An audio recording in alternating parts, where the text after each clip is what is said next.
In this lesson, I will explain to you counting rules. So first of all, I will explain to you why we use counting rules, what formula we should use in order to find out the counting rules. And there are three different kinds of rules which I will explain to you one by one.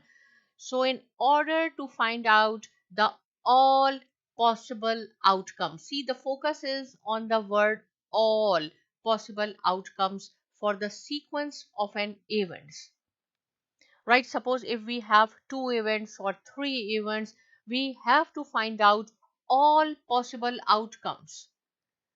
So there are three different rules which we have to apply in order to find out all possible outcomes. These rules are fundamental counting rule, permutation, and combination. So one by one, I will explain it to you. First of all, in this lesson, we will discuss fundamental counting rule. In the second lesson, we will learn permutation, and similarly in third lesson, we will move to combination rule.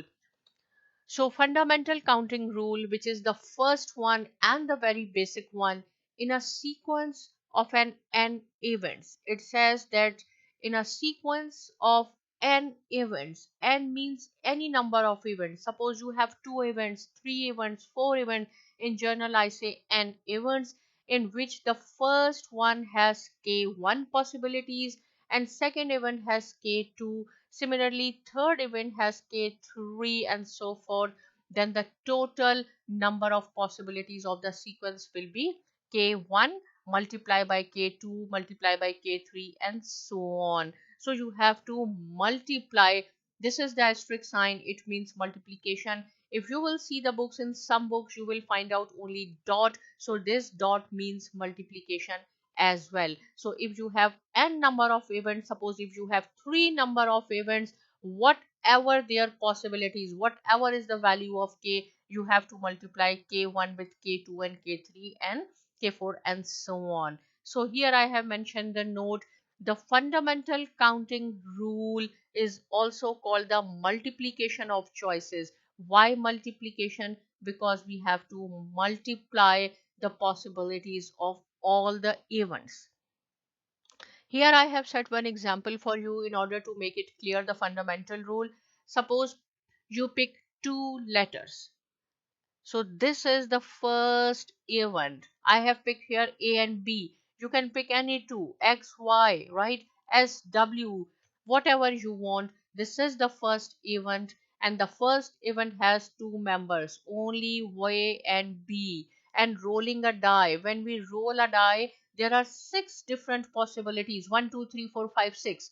Not more than six, not right.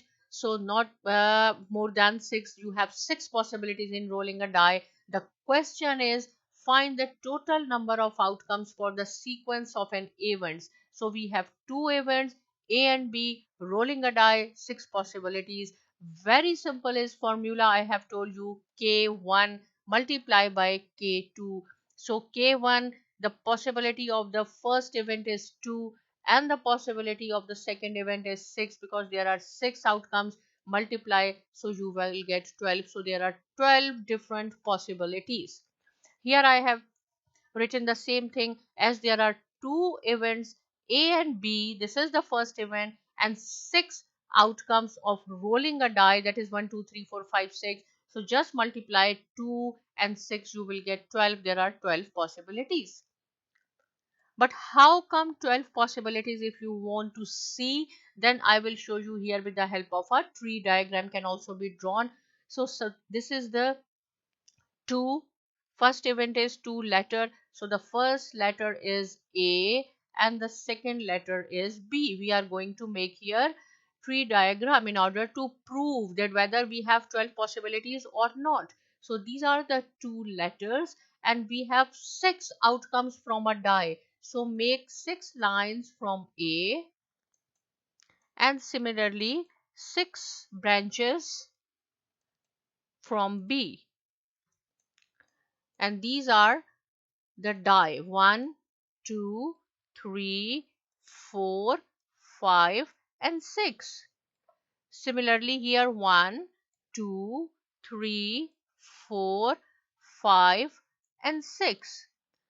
Right? Suppose you will pick A and 1, you will pick letter A and number 1. Maybe A, and when you will roll a die, 2 will come. A and 3, A and 4, A and 5, and A and 6, like this. A1, A2, A3, A4, A5, A6. Similarly, maybe you will pick B, and then when you roll a die, 1 will come. B1, B2, B3, B4, B5. When you will count, you will see these are total 12. So there are 12 possibilities if you will pick 2 letters and you will roll a die. One more example. Suppose there are 2 major routes from Toronto to New York and 3 major routes from New York to California. How many different trips can be made from Toronto to California? The very simple is, this is the first event, 2 major route. This is K1, and from New York to California we have 3. So just multiply 2 by 3. So you will get 6. So 6 different trips can be made from Toronto to California. But if you want to see with the help of our tree diagram, so okay, we will make, this is 2 major routes, so I will just write A and small b in order to differentiate.